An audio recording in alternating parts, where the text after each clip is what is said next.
नमस्कार, CSK news में आप सभी दोस्तों का एक बार फिर से बहुत बहुत स्वागत है। दोस्तों आज हो गया 27 जून, जो फटाफट बड़ी खबर निकल के आ रही है कि करके जाने के दरअसल देश भर में संक्रमितों के आंकड़े के लाइव स्टेटस के बारे में आपको बताएंगे। इस बीच बड़ी खबर निकल के आ रही है, आपको बता दें कि पहाड़ पर भारत तैयार तो समुद्र में अमेरिका ने घेरा। जी 27,000 से ज़्यादा सैनिकों को तैनात किया है चीन के बगल में। जी हम जानेंगे। इस बीच अगली बड़ी खबर निकल के आ रही है, जहां पर हांगकांग को लेकर चीन पर अमेरिका सख्त। कम्युनिस्ट पार्टी के अधिकारियों और नेताओं के वीज़ा पर पूर्णतः लगाया गया रोक। जी हाँ, अमेरिका से बहुत बड़ी खबर निकल के आ रही है। अमेरिका ने कम्युनिस्ट पार्टी के नेताओं और अधिकारियों को पूर्णतः वीज़ा देने पर रोक लगा दी है। इसके बारे में भी आपको बताएंगे। इस बीच नेपाल की संसद में हिंदी पर बैन लगाना चाहते थे ओली सांसदों ने जताया है जबरदस्त विरोध। तो भूटान के वित्त मंत्री का आया बड़ा बयान, बोले भारत हमारा पक्का दोस्त है, भारत का पानी नहीं रोकेंगे, भारत के किसान हमारे मित्र हैं। विपक्षियों को लगा बड़ा झटका जो फैला रहे थे प्रोपोगेंडा। जी हाँ, इनके बारे में आपको बताएंगे। इस बीच बड़ी खबर निकल के आ रही है, चीन सीमा पर शहीद होने वालों को लेकर नीतीश कुमार ने कुछ एक बड़े ऐलान किया। और बिहार चुनाव को लेकर, सियासत को लेकर भी कुछ एक बड़ी खबर निकल के आ रही। सुशांत सिंह के सुसाइड पर पूरी तरीके से अब सीबीआई जांच की मांग तेज हो गई। हम जानेंगे और कौन मांग किया है इसके बारे में। तो सब कुछ खबरें देश दुनिया के लगातार फटाफट जाने के लिए उससे पहले एक छोटा सा निवेदन, अगर आपने चैनल को तक सब्सक्राइब नहीं किया तो प्लीज़ सब्सक्राइब के लाल बटन दबाकर चैनल को सब्सक्राइब करो। अगर आप भी मानते हैं कि पीएम मोदी के नेतृत्व में देश कोरोना को हराएगा और देश के दुश्मनों को भी हराएगा, तो इस वीडियो को दिल से लाइक करके अपना समर्थन दर्ज के। दरअसल पहली बड़ी खबर निकल के आ रही है, आपको बता दें देश भर में संक्रमितों का आंकड़ा 18,256 पिछले 24 घंटे में कन्फर्म आए हैं। 18,256 पिछले 24 घंटे में। जबकि अगर टोटल की बात करें तो दोस्तों 5 लाख का आंकड़ा भारत में पार हो गया है। जी हाँ, आपको बता दें कि भारत में 5,09,000 कन्फर्म केसेस हो चुके हैं, जबकि मृतकों की संख्या 15,600 के आंकड़े को पार कर गई है। इस बीच अच्छी खबर यही है कि कल भी 24 घंटे में 10,000 लोग स्वस्थ हुए हैं, तो टोटल 2,95,000 लोग यानी लगभग करीब 3 लाख के लोग स्वस्थ हो चुके हैं। ये है आंकड़ा। महाराष्ट्र की बात करें तो 5,024 कल मामले सामने है, सबसे ज़्यादा महाराष्ट्र में है, तो टोटल 1,52,000 कन्फर्म केसेज हो चुके हैं। जबकि दिल्ली में कल 3460 मामले सामने है, तो 77,000 के आंकड़े पार कर गए। तमिलनाडु में 3645 मामले सामने है, तो 74,000 के आंकड़े पार कर गए। गुजरात में 580 मामले सामने है, तो 30,000 के आंकड़े पार कर गए हैं। जबकि यूपी में भी 750 मामले सामने, तो 20,000 के आंकड़े पार कर गए। राजस्थान में 364 मामले सामने, तो 16,600 के आंकड़े पार कर गए हैं। पश्चिम बंगाल में 542 मामले सामने, तो 16,000 के आंकड़े पार कर गए। जबकि हरियाणा में 421 मामले सामने आए, तो 12,000 के आंकड़े पार कर गए। जबकि मध्य प्रदेश में 203 मामले सामने आए, तो 12,000 के आंकड़े पार कर गए। तेलंगाना में 985 मामले सामने आए, तो 12,000 के आंकड़े पार कर गए। जबकि आंध्र प्रदेश में 605 मामले सामने आए, तो 11,000 के आंकड़े पार कर गए। कर्नाटका में 445 मामले सामने आए, तो 11,000 के आंकड़े। जबकि बिहार में 190 मामले आए हैं, असम में 273। तो ये राज्य दर राज्य आंकड़े हैं। फिलहाल हम चलते हैं अगली बड़ी खबर लेते हैं। आपको बता दें कि पहाड़ पर भारत तैयार तो समुद्र में अमेरिका ने घेरा। अब निकला चीन का पूरी तरीके से पसीना। जी हाँ, आपको बता दें कि पहले कोरोना वायरस पर दुनिया को अंधेरे में रखने की वजह से घिरा चीन अब अपनी आक्रामकता को लेकर बुरी तरीके से भारत के जाल में फंस गया है। एक तरफ लद्दाख के पहाड़ों पर उसके नापाक मंसूबों के सामने भारतीय जाबाजों की चुनौती, तो दूसरी तरफ प्रशांत महासागर में अमेरिकी नौसेना की 3 जहाज़ों की तैनाती से ड्रैगन का टेंशन बढ़ गया। दरअसल चीन भारत के खिलाफ सेना का प्रयोग इसलिए कर रहा था ताकि विदेशी जो कंपनियां हैं वो भारत में ना जा सके और युद्ध जैसे हालात बनाना। दूसरा ये था कि भारत को और ख़ास करके कोरोना के मुद्दे पे पूरी दुनिया में जिस तरीके से चीन पर अटैक कर रहे थे, इस मुद्दे से भी ध्यान भटकाना था। तीसरा अपनी ताकत दिखाना था। लेकिन इन तीनों मुद्दों में चीन को करारा जवाब लगा। पीएम मोदी की कूटनीति से बड़े पैमाने पर कंपनियां धीरे धीरे भारत की ओर आ ही रही हैं। हालांकि कुछ कंपनियां ज़रूर चली गई हैं, लेकिन आपको बता दें कि इन सब के बीच जो ताकत भारत को दिखाने की मंसूबे थे उस पर भी पानी फिरता दिख रहा है। और इससे कहीं ज़्यादा चीन की इमेज अब पूरी दुनिया में और बिखर गई है। आपको बता दें कि चीन से जो बड़े पैमाने पर उधारी यानी कर्ज के जाल में जिन देशों को चीन ने फंसाया था, वो इन देशों ने भी चीन को पैसे देने से हाथ खड़े कर दिए हैं। और पूरी तरीके से चीन इसके लिए भी उसकी अर्थव्यवस्था धीरे धीरे कमज़ोर होती चली जा रही। और भारत पर सेना को जवाब देने के मोड़ में जो था, भारत भी पूरी तरीके से लगभग बड़े पैमाने पर लद्दाख में सेना के लगाए जाने से चीन का वो भी मंसूबा खत्म हो गया। तो वहीं दूसरी तरफ अमेरिका ने प्रशांत महासागर और खास करके साउथ चाइना सी में भी बड़े पैमाने पर सैनिकों को तैनात करने का अमेरिका ने ऐलान करते ही पूरी तरीके से चीन की प्लानिंग पर पानी फिर गया। हम चलते अगली बड़ी खबर। दिल्ली हिंसा के आरोपी और आम आदमी पार्टी ने निष्कासित पूर्व सांसद ताहिर हुसैन के ठिकानों पर ईडी की छापेमारी। जी हां, दरअसल दिल्ली हिंसा के आरोपी और सत्तारूढ़ आम आदमी पार्टी से निष्कासित पूर्व सांसद ताहिर हुसैन के ठिकानों पर प्रवर्तन निर्देशालय यानी ईडी ने छापेमारी की। यह छापेमारी ताहिर हुसैन के बाद चांद बाग वाले मकान में की गई है। फिलहाल ईडी की टीम ताहिर हुसैन के चांद बाग वाले मकान में मौजूद थी। इससे पहले 23 जून को भी ताहिर हुसैन के घर पर ईडी की टीम ने छापा मारा था। ये छापेमारी ताहिर हुसैन के 6 ठिकानों पर हुई थी। ताहिर हुसैन दिल्ली हिंसा मामले में आरोपी भी है। उसके खिलाफ इसको लेकर चार्जशीट भी दाखिल की जा चुकी। ईडी ने करीब 1.5 महीने पहले ही पीएमएलए के तहत केस रजिस्टर्ड किया गया था, तो इसके खिलाफ मामला बढ़ता चला जा रहा है। हम चलते हैं अगली बड़ी खबर लेते हैं। हांगकांग को लेकर चीन पर अमेरिका ने सबसे बड़ा कदम उठाया।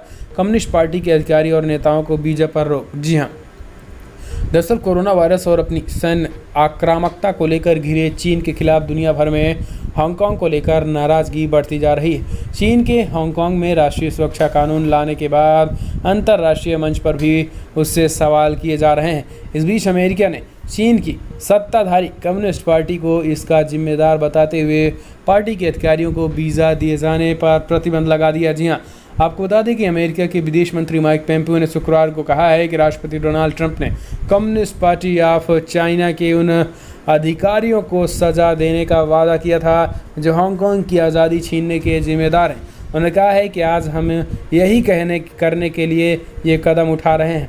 इसमें ऐलान किया गया है कि सीसीपी के चाइना कम्युनिस्ट पार्टी के उन अधिकारियों को वीज़ा नहीं मिलेगा, उन नेताओं को वीज़ा नहीं मिलेगा जो हांगकांग के स्वायत्तता और मानवाधिकारों को ख़त्म करने के जिम्मेदार हैं। और इसको लेकर बिल भी पास हो गया, तो ये चीन को बहुत बड़ा झटका लगा है।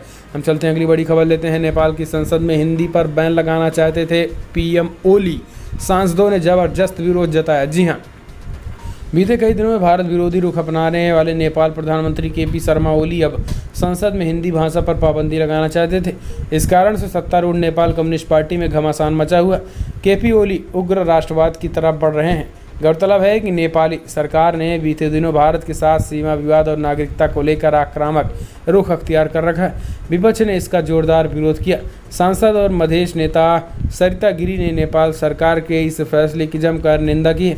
उन्होंने कहा है कि ऐसा कर सरकार तराई और मधेसी क्षेत्र में कड़े विरोध का दावत दे रहा है। तो ये इसके लिए कर बड़ी खबर। हम चलते हैं अगली बड़ी खबर लेते हैं। आपको बता दें कि भूटान के वित्त मंत्री बोले, हमने नहीं रोका भारत का पानी, भारत के किसान और भारत हमारा पक्का मित्र है। जी हाँ, भूटान द्वारा भारतीय सीमा पर असम में सिंचाई के लिए पानी छोड़ना बंद करने की खबरों की कोई सच्चाई नहीं है।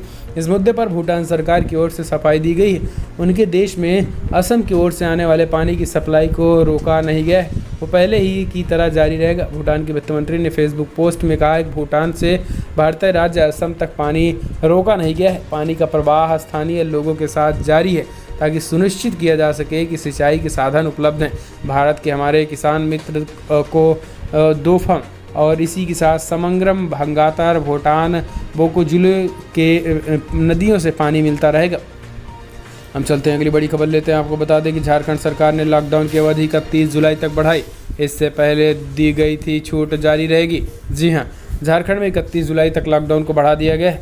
लॉकडाउन बढ़ाने की सूचना झारखंड सरकार की ओर से जारी कर दी गई है। दरअसल झारखंड में कोरोना संक्रमण के मामले बढ़े हैं। हालांकि ये संख्या अब भी कई राज्यों के मुकाबले बेहद कम है, पर मुख्यमंत्री हेमंत सोरेन की अगुवाई वाली सरकार ने अतिरिक्त एहतियात बरतते हुए लॉकडाउन 31 जुलाई तक बढ़ाने का फैसला किया। मुख्य सचिव सुखदेव सिंह ने इस संबंध में एडवाइजरी जारी करते हुए मौजूदा पाबंदियों को बरकरार रखा। हम चलते हैं अगली बड़ी खबर लेते हैं। सीमा पर शहीद जवानों के परिजनों को नौकरी देगी नीतीश सरकार, कैबिनेट में हुआ प्रस्ताव पास। जी हाँ, भारत चीन की सीमा पर शहीद हुए बिहार के जवानों के परिजनों की सरकार नौकरी देगी। शुक्रवार को हुए नीतीश कैबिनेट की बैठक में 24 एजेंडों पर मुहर लगी। बिहार के 5 जवान चीन की सीमा पर शहीद हो गए थे, तो इन अब शहीदों को नीतीश सरकार ने बड़ा फैसला किया है। नीतीश सरकार ने कहा है कि इनके परिजनों को नौकरी दी जाएगी और पूरी तरीके से नौकरी भी दिया जाएगा। आपको बता दें कि इनके परिवार में जो भी लोग हैं। और लेकिन आपको बता दें कि देश का जज्बा इतना है कि सभी परिवार के लोग अभी भी सेना में लड़कों को भेजने की बात कर रहे हैं। इसमें आपको बता दें कि जय किशोर सिंह है, जय किशोर सिंह का छोटा भाई वो सेना में जाने का ऐलान कर दिया और उसके लिए तैयारी भी कर रहा है। उसका कहना है कि हम चीन से इसका बदला लेंगे। फिलहाल कमेंट के माध्यम से जय हिंद लिखना मत भूलिएगा दोस्तों। हम चलते हैं अगली बड़ी खबर लेते हैं। आपको बता दें कि विधानसभा बिहार चुनाव में बन सकता है नया मोर्चा, यशवंत सिन्हा ने शुरू की कवायद। जी हाँ, बिहार में विधानसभा चुनाव से पहले नया मोर्चा आकार ले रहा है। जानकारी के मुताबिक विपक्षी दल बीजेपी जेडीयू गठबंधन के खिलाफ एक मजबूत गठबंधन बनाने के खिलाफ काम कर रहे हैं। आपको बता दें कि इस साल अक्टूबर में बिहार विधानसभा चुनाव होने हैं। इसके लिए प्रदेश की सभी राजनीतिक पार्टियों ने जोड़ तोड़ करनी अभी से शुरू कर दी है। जानकारी के मुताबिक पूर्व केंद्रीय वित्त मंत्री यशवंत सिन्हा ने बीजेपी और जेडीयू गठबंधन के खिलाफ एकजुट मोर्चा बनाने का प्रयास किया है। आरजेडी, कांग्रेस और अन्य दलों के साथ लाने के लिए बातचीत चल रही है। बिहार प्रवासियों के बीच कुशासन और विनाश के मुद्दे को उठाने के लेकर मोर्चा बनाने की बात चल रही है, यानी एक नए मोर्चे की बात। हम चलते हैं अगली बड़ी खबर लेते हैं। आपको बता दें कि सुशांत सिंह राजपूत केस में रूपा गांगुली को हुआ इस बात का सख्त सीबीआई जांच की उठाई मांग। जी हां, आपको बता दें कि बॉलीवुड अभिनेता सुशांत सिंह राजपूत की आत्महत्या की खबर ने फैंस, परिवार से लेकर पूरी इंडस्ट्री को हिला कर रख दिया है। कई लोग अभी तक इस बात को जवाब मांग रहे हैं कि सुशांत ने आखिर अपना बहुमूल्य ज़िंदगी खत्म करने का इतना बड़ा फैसला क्यों उठाया। एक तरफ सुशांत सिंह राजपूत आत्महत्या केस में पुलिस जांच कर रही है, तो वहीं दूसरी तरफ अब रूपा गांगुली ने भी सीबीआई जांच की मांग की। आपको बता दें कि रूपा गांगुली ने पोस्टमार्टम रिपोर्ट देखने बाद उन्होंने कहा है कि इस तरीके से कई शक हैं। इन शक को दूर करने का एक ही उपाय है, सीबीआई जांच की जानी चाहिए। उद्धव सरकार को केंद्र सरकार से सीबीआई जांच की मांग करनी चाहिए ताकि तत्काल सीबीआई जांच हो सके और दूध का दूध पानी का पानी हो सके। और सीबीआई जांच में कई बड़ी बड़ी हस्तियां का नाम सामने आने वाला है और उद्धव सरकार उनको बचा रही है। ऐसे में सीबीआई जांच की मांग करनी चाहिए। तो दोस्तों, कल आपको बता दें कि सुशांत के लिए ट्विटर पर ट्रेंड हो रहा था सीबीआई जांच की मांग को। फिलहाल अगर आप भी मानते हैं कि सीबीआई जांच सुशांत को लेकर होनी चाहिए तो इस वीडियो के माध्यम से, कमेंट के माध्यम से आप अपनी राय दें ताकि ये बात हम सरकार तक पहुंचा सके।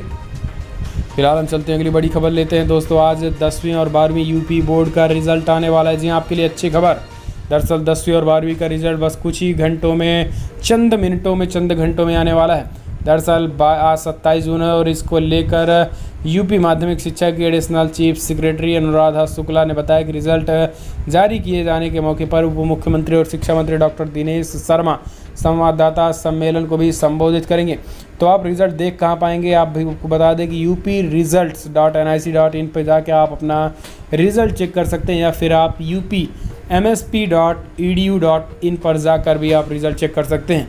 हम चलते हैं अगली बड़ी खबर लेते हैं। आपको बता दें कि सरकार का बड़ा आदेश, अंतर्राष्ट्रीय हवाई यात्रा सेवा पर 15 जुलाई तक जारी रहेगा प्रतिबंध। जी हाँ, दरअसल देश में कोरोना वायरस की स्थिति को देखते हुए केंद्र सरकार ने अभी अंतर्राष्ट्रीय हवाई यात्रा सेवा को बंद रखने का फैसला किया है। शुक्रवार को जारी एक आदेश के अनुसार कमर्शियल अंतर्राष्ट्रीय हवाई यात्रा सेवा पर प्रतिबंध 15 जुलाई तक लागू रहेगा। हालांकि डीडीसीए ने कहा है कि स्थितियों के अनुसार चयनित मार्गों पर कुछ अंतर्राष्ट्रीय हवाई सेवाओं का संचालन की अनुमति दी जा सकेगी। ये प्रतिबंध कार्गो ऑपरेशन और डीजीसीए से अनुमति प्राप्त उड़ानों के लिए लागू की जाएगी। तो ये एक बड़ी खबर है। हम चलते हैं अगली बड़ी खबर। चीन के खिलाफ युद्ध हुआ तो भारत के साथ है पीओके और गिलगिट बल्टिस्तान के लोग। जी हाँ, आपको बता दें कि चीन और पाकिस्तान भले ही भारत के खिलाफ दोहरा मोर्चा खोलने का नापाक मंसूबा रखते हैं, लेकिन पाकिस्तान अधिकृत कश्मीर यानी पीओके के लोग भारतीय सेना के साथ मिलकर युद्ध लड़ने का इरादा रखते हैं। ब्रिटेन के गोलसासो में रह रहे पीओके के पॉलिटिकल एक्टिविस्ट ने लाइन ऑफ एक्चुअल कंट्रोल पर चीनी आक्रामकता के खिलाफ आक्रोश जाहिर किया। उन्होंने कहा है कि पीओके के लोग पूरी तरीके से पाक आर्मी से ऊब चुके हैं और वो भारत में आना चाहते हैं और भारत में मिलना चाहते हैं। ऐसे में अगर चीन से युद्ध हुआ तो बड़े पैमाने पर पीओके की जनता भारतीय आर्मियों की साथ देगी। हम चलते हैं अगली बड़ी खबर। दुनिया भर में जो आंकड़े निकल के आ रहे हैं आपको जानना बेहद ज़रूरी है। जी हाँ, आपको बता दें कि दुनिया भर में 96 लाख के आंकड़े पार कर गए। 96,41,000 कन्फर्म केसेज हैं, तो मृतकों की संख्या 4,90,000 को पार कर गई है। इस बीच यूनाइटेड स्टेट की बात करें तो यूनाइटेड स्टेट में 24,70,000 कन्फर्म केसेज हैं, तो मृतकों की संख्या 1,26,000 को पार कर गई है। ब्राज़ील में 12,33,000 कन्फर्म केसेज हैं, तो 55,000 के लोगों की मौत हो गई है। रसिया में 6,20,000 कन्फर्म केसेज हैं, 8700 के करीब लोगों की मौत हो गई। इंडिया में कल 5 लाख का आंकड़ा पार कर गया है, 15,000 से ज़्यादा लोगों की मौत भी हो गई। तो ये दुनिया भर में दोस्तों आंकड़ा है। फिलहाल बड़ी खबर में इतना है, लेकिन अगर आपको वीडियो पसंद आए तो लाइक करें, शेयर करें, कमेंट के माध्यम से आप अपनी राय देना ना भूलें। चीन और भारत, पाकिस्तान के इस अमेरिका में भी इस तरीके से अमेरिका की एंट्री हुई है, इन सब को लेकर क्या सोचते हैं? क्या CBI जांच की होनी चाहिए सुशांत की या फिर नहीं? तो आज की बड़ी खबर में इतना ही। वीडियो कैसा लगा कमेंट के माध्यम से अपनी राय दें। इस वीडियो में जय हिंद, वंदे मातरम।